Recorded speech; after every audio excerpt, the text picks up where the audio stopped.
para sa bago sa channel ko, tulad ng sinabi ko, siya po ay wala na pong dalawang paa. Putol po. Wala po akong mga paa. Ito po. Hindi ito po. Ayan po. Ito po akong mga paa. Nagsusungkod na lang ako. Yan yung cute niyang ano. Ito ang ano ko. Oh, yan. Ang kaagabay. Pagwawalis. Kung anong ginagawa ko sa bakura namin. Pagwawalis. Pag ng damo. Para makatulong naman ako. Magandang morning po sa ating lahat. Subscribe po natin. Ednat Mundor. Kalinga Partners mga kaibigan sa Samar. Ayan. Salamat po mga kalingap. Thank you po, Kuya Val. Salamat.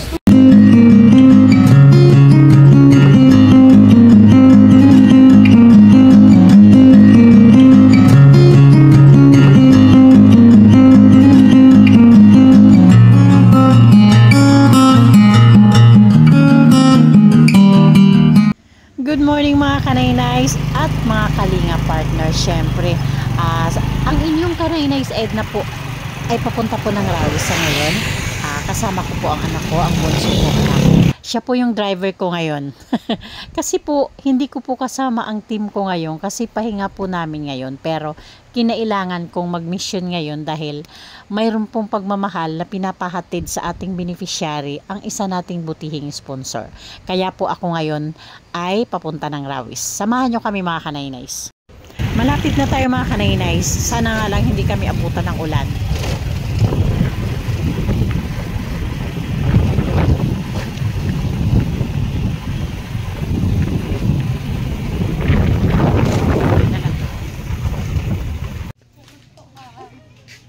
Hain si mo mama. Daan lang tayo dito kina Jeannie mga kanainays. Maupay na mo to.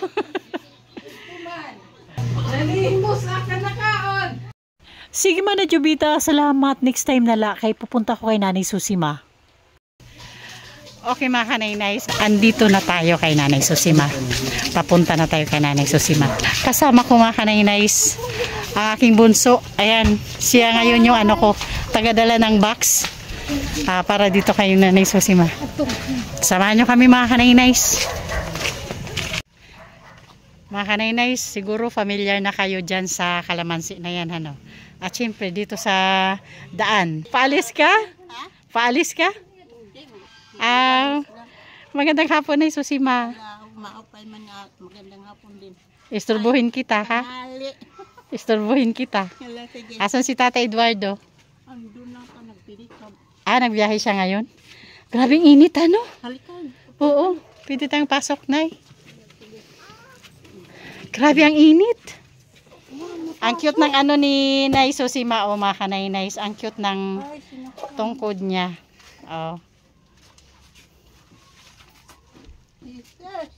Sobrang init. Mapaso. Naman. Sige lang. Mas malamig pa ka dito sa inyo. Diyan na lang tayo. Pasok sa mga kong tahanan. Ang cute ng tungkod ni Nanay Susima mga kapartners. Gulay ako ng puso. Nagluto ka? Sige. Okay na rin Susima. Kumusta? Ay, ini pagyapon. Kumusta ka, Didi? Buhay pagyapon. Nagtitiis ng hirap. Si Tatay Eduardo nagbiyahe? Andun siguro sa labas. Nagbiyahe siya sa Pidicab? Siguro, naghahanap. Naghahanap kung may pasahero. Sura nga. Agwanta. Kumusta yung mga kalusugan nyo? Wala namang problema? Maano nga yung ulo ko ngayon. Pero tinitiis ko lang. Kasi sa sobrang init din Oo nga. Grabe talaga kailangan Maraming mainit. Kaya tiis na lang yung Kumusta si Tatay Eduardo? Araw-araw nagbabiyahe ng Pidicab? Minsan nagpapahinga. Kasi masakit yung Yung braso niya. yung dito sa balikat. Bakit anong problema sa balikat ni Tatay Eduardo? Hindi ko alam. Palaging sumasakit yun Palagi nga sumasakit.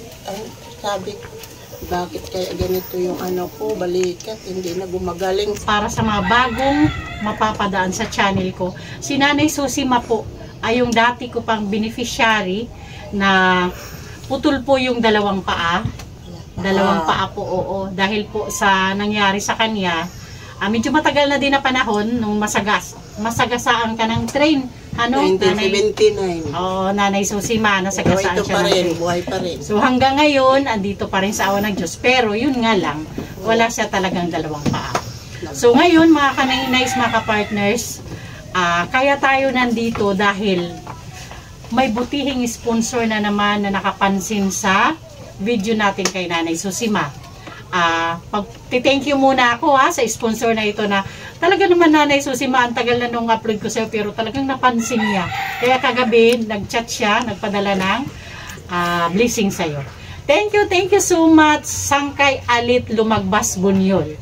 Nandito na tayo ngayon kay Nanay Susima. Naiisip ko yung paano na kayo yung, paano ibibili namin ng bigas.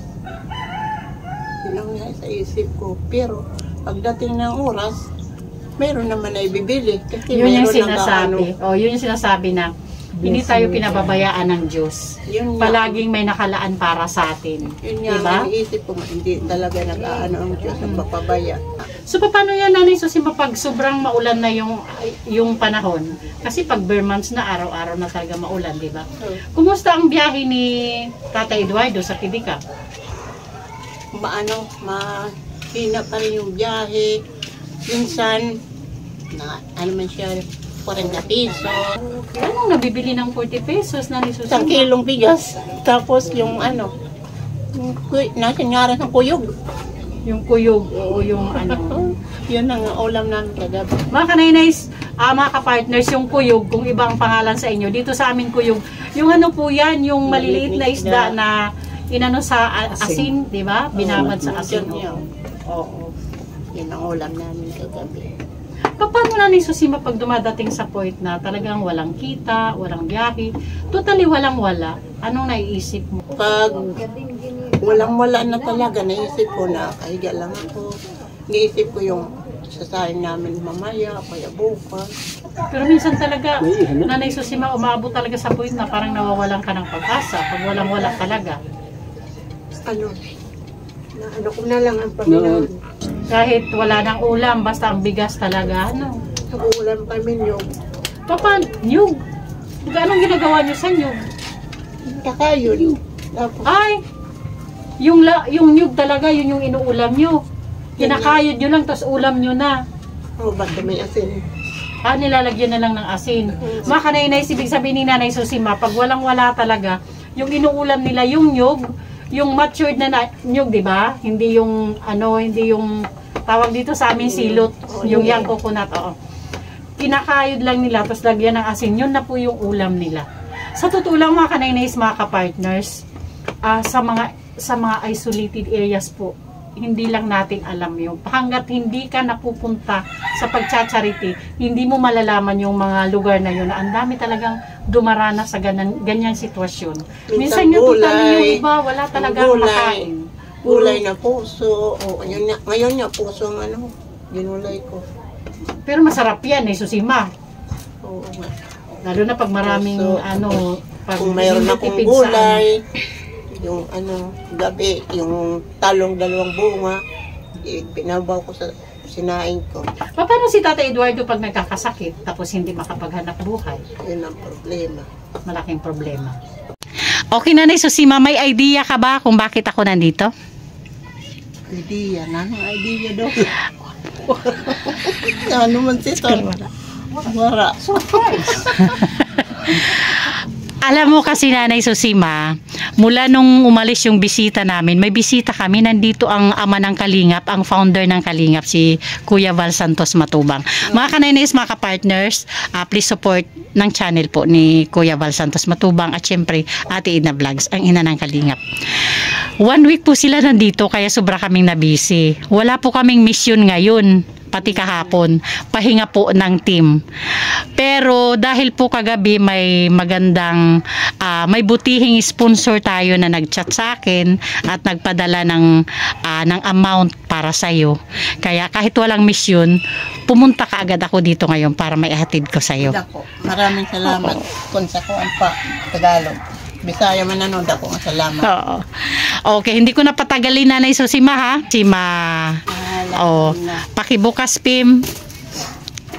Kaya ang kasama ko ngayon, hindi ang Dagritimoray nun, mga kanaynays, kasi pahinga po kami ngayon. Yung anak ko pong bunso ang kasama ko ngayon. Dagritimoray. Ayan po, mga kanaynays. O, sige. Ayan, nanay.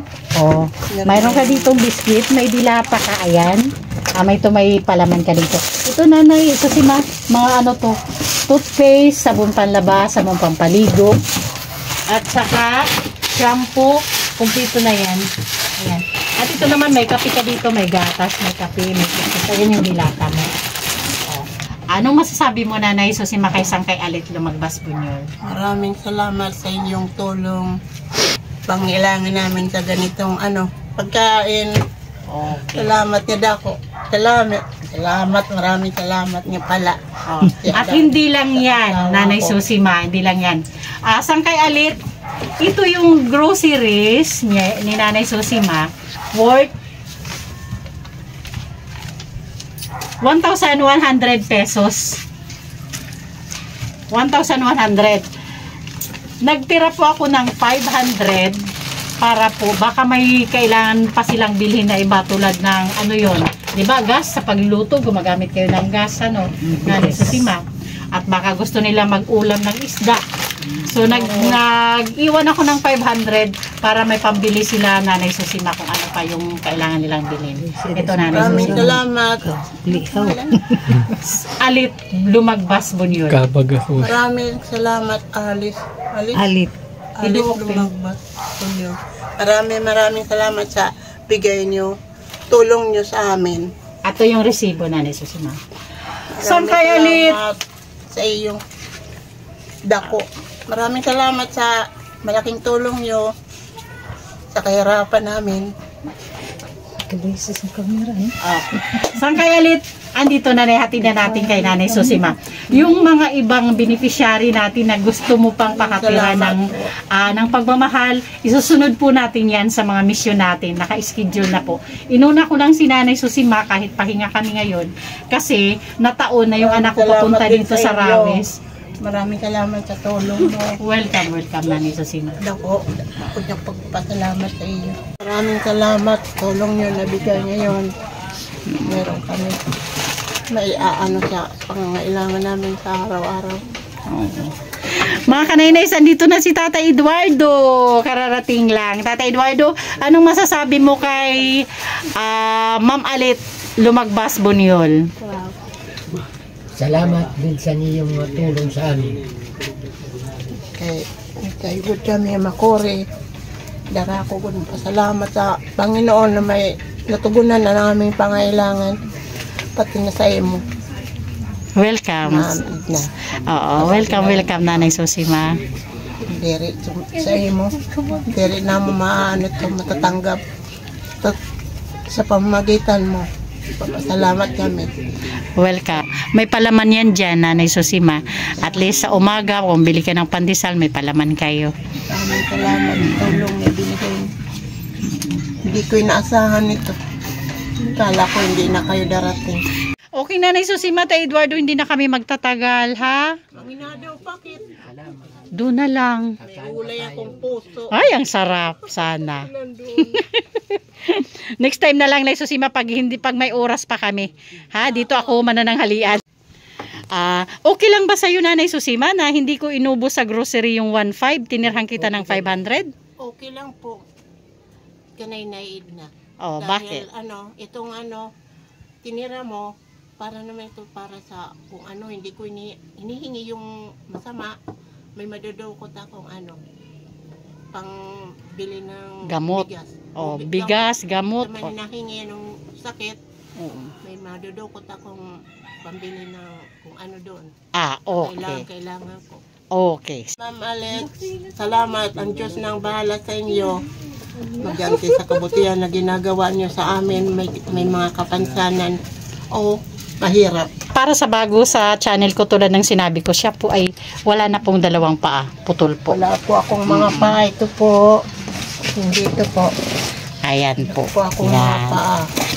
Nagsusungkod na lang ako. Yan yung cute niyang ano. Ito ang ano ko. Oh, ginagamit. yan. Ang kaagabay. Pagwawalis. Kung anong ginagawa ko sa bakura namin. Pagwawalis. Pag ng damo. Para makatulong naman ako. Okay mga kanaynays, mga kapartners, paalis na po tayo dito sa bahay ni Nanay Susie Ma. Ayan po ang mag-asawang napaka-sweet pa din hanggang ngayon kahit umabot na sila sa edad na ganun. Sana all. Mapapasana all ka. At siyempre mga kanaynays, yung kasama ko ngayon sa misyon, ayan. Hindi ko makita yung kasama ko sa misyon. Ayan. Siyempre mga kanaynays, mga kapartners, gusto ko muna mag-thank you sa ating mga butihing sponsors. Manay Terry Anderson, Ma'am Hawaii, Sis Claire Asan, Malinica, Sangka Elite Lumagbas Bunyol, Ma'am Marcelina Fidorovics, Sis Bit Jones, of course, Ate Jovita Villenza Tejero, Miss Irene Biswilan, Sangka Ima Vlog, Sis Selena Barbosa, Ma'am Hayats, Ma'am Janet Galvan Salazar. Thank you much sa walang sawang support sa Dagrit Timoray nun. Diyos na po ang bahala magbalik sa mga kabutihan nyo sa ating mga beneficiary. Palambing na din po, please support po ng The Great Timoray nun, headed by Joey the Great. Mga members po, Boy Tabang, ang inyong lingkod, Kanay Nice, Edna Condor. Siyempre nandyan din si Yansky TV, Baby Mix Vlog, and Biyahing King. At siyempre mga Kanay Nice, huwag kalilimutan pa support na din po palambing ng channel ni Kuya Val Santos Matubang, ang ating ama ng Kalingap. At syempre pag may ama, may ina din po, magandang ina ng Kalingap, Ate Edna Matubang. Thank you much po. Salamat. Thank you very much. Okay, bye-bye. Love you.